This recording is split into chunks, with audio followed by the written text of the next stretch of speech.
Hi, everyone. So we already talked a little bit about us, so let's just skip over to the agenda for today. Okay. So we're first going to start with a couple of icebreakers.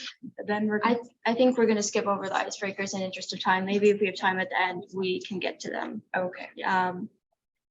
All right, so we are addressing 10 methods of addressing situations with reluctant clients, and we call them the Big 10.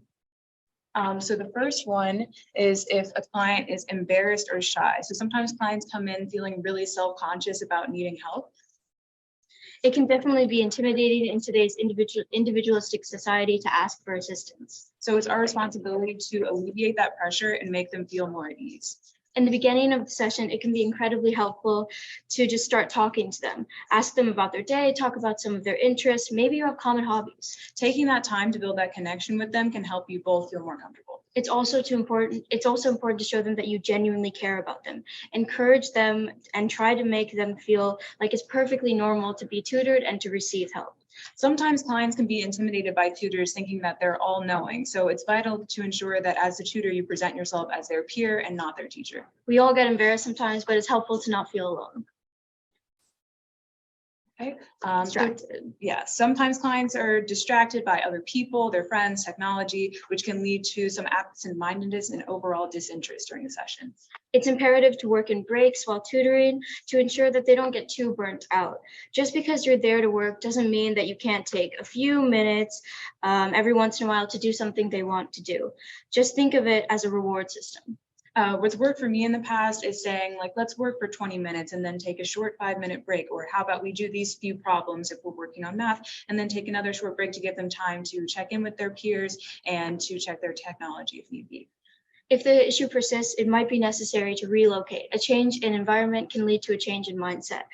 However, making it seem like your issue is key. Saying things like, my phones are disrupting me right now. Do you mind if we put them away until our next break? Or it's pretty loud in here. It might help me focus if we move elsewhere.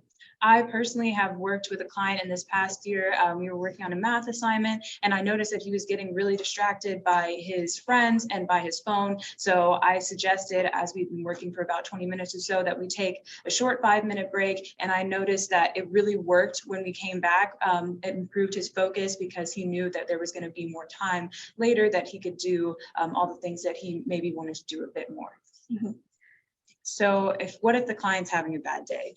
Before you begin any session, it's important to remember that you don't always know what's going on in someone else's life, and your end goal should definitely be helping the client, not just finishing the assignment. Right. Ask them how they're doing, and if they're willing to talk about it, genuinely listen. Be genuine.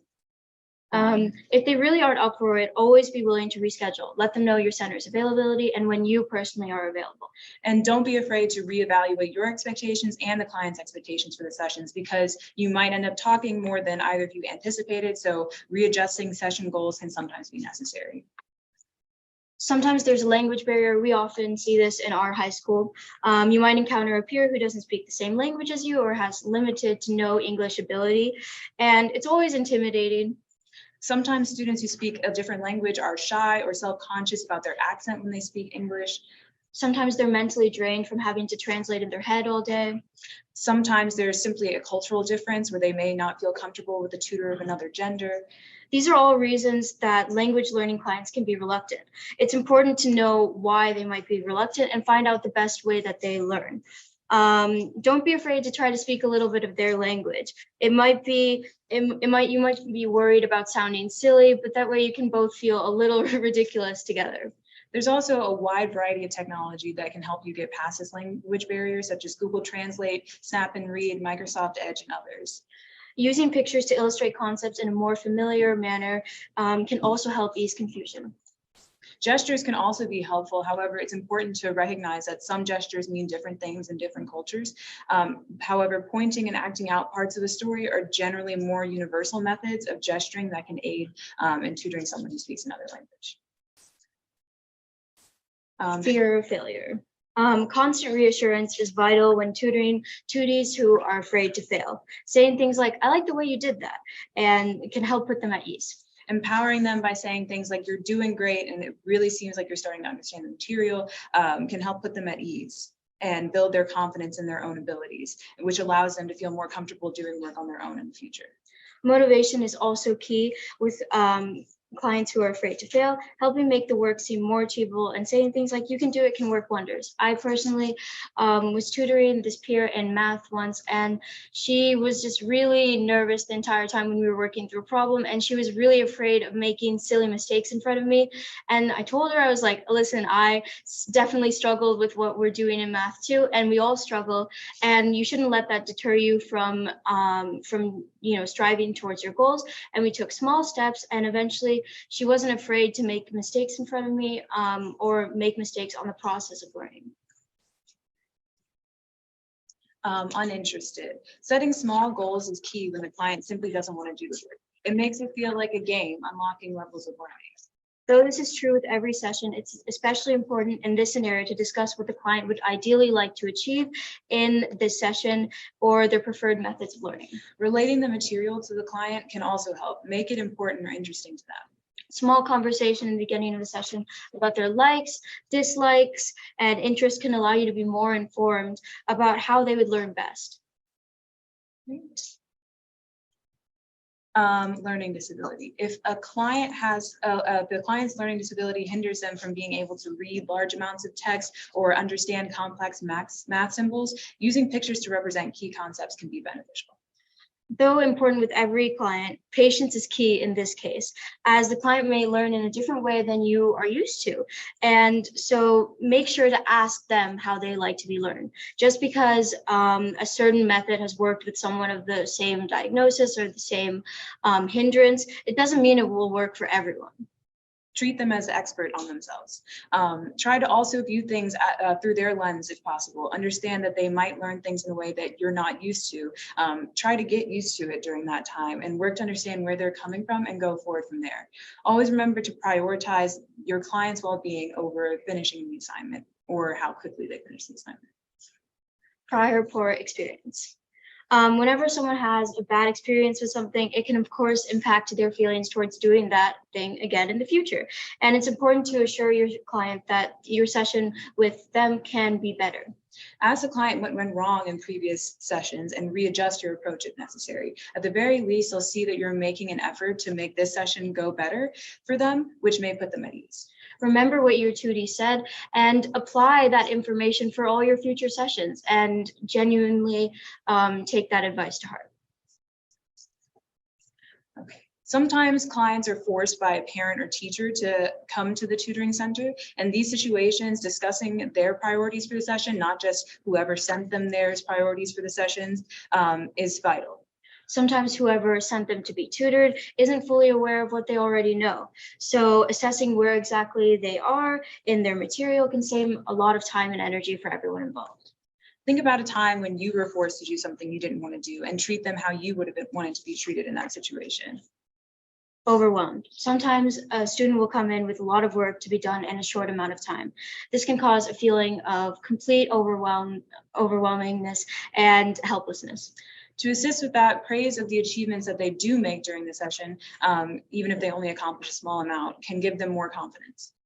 Setting small goals to make them more organized can also be a good use of time. Help break up the work that they have to make it seem more manageable and not as burdensome. This can help with both their time with you and without you and the client's time management overall. All right, so in conclusion, these are our 10 scenarios, and we have little 3-letter acronyms to help you remember the strategies for this, and it's also in your handout. So hopefully this can help with your future in helping students. All right, we're now going to move on to a short Q&A to try and get everyone out on time. So, yeah. I have a question. So, does having students check their phones and devices at the door that aren't necessary for the work that they're doing, is that counterproductive productive in a way because it makes them less motivated? Great question. Should we repeat the question? Okay, so having the clients have their phone, Check their phones check their phones during the session, is that what you is it said? counterproductive in a way? Was that your question? Okay. Oh. So for me in that session that I described, we do have a school policy to not have phones. It's just not very strict. It doesn't really work that well. So students are gonna have their phones in this day and age more likely than not, unless they're physically putting them somewhere at the beginning of the session. So giving structured time to use it can help with them not using it during the other parts of the session when you're actually trying to do productive work. So it can actually help to give that designated time for in my experience. Right. Does anybody else have any questions? You guys did a great job. Oh, thank you. Yes, and a good team. Thank you. Really good. Oh, My question is about for some people, and it's also, I think, learned, so as you get older. But what is one thing what is a thing you do, or one thing you might say to a peer who empathy doesn't come naturally to them? so is your question, like, what do we do in situations where the peer isn't empathetic towards us? No, Or- where to a your tutor, colleague, the okay. tutor Isn't empathetic, doesn't okay, naturally or Okay. hasn't learned. sure. So just really practice and like just trying to understand what the other person is going through, trying to think about what if it was you in this situation, what if you just truly didn't want to be tutored, you were having a bad day. I think for those who empathy comes hard to, like trying to relate it to yourself, like the possible situation, is a good strategy of applying it. We also in our center, we do have to have some training in the beginning. So we do practice tutoring sessions and stuff like that. So I think that helps us get more accustomed to thinking about possible scenarios. Right. So do you think there is a good way to avoid enforcing people to be productive without setting the power balance that exists between tutors and students? Okay, so the question was, is there a good way to avoid exacerbating the power imbalance? But still like setting guidelines. Yeah. So Um, I think it's hard sometimes.